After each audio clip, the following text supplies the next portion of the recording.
Nekada se dogodi da tokom rada u realnim okolnostima zaboravimo da li smo poslali na štampu fiskalni račun.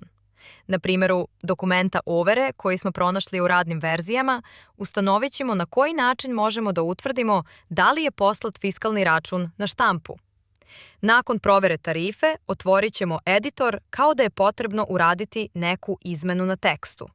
U slučaju da izmene nisu potrebne, kliknut ćemo na dugme Sačuvaj predmet. Zatim, izaberemo lice za koje želimo da izdamo račun i kliknemo na dugme Štampaj fiskalni. Ukoliko je za ovaj predmet već poslat fiskalni račun, izaći će poruka o tome.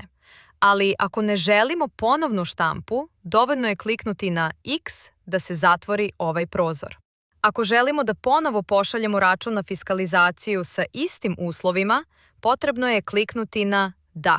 Otvara se prozor pod nazivom Ponovo štampanje fiskalnog računa, bez mogućnosti da se promeni način štampe. Klikom na štampaj, račun se štampa i šalje u poresku upravu, ali ne ulazi u izveštaj evidencija prometa. Ovaj postupak možemo koristiti kada smo sigurni da se prethodni račun nije poslao u poresku upravu, na primjer zbog prestanka rada LPFR. Ako se klikne na dugme Ne, otvara se prozor za štampanje fiskalnog računa u kome možemo da biramo način plaćanja.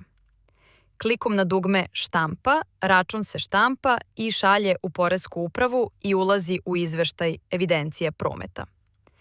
Ovaj proces možemo koristiti ako je potrebno da za isti predmet odštampamo više fiskalnih računa, na primjer kada stranke iznos plaćaju sa dužnički.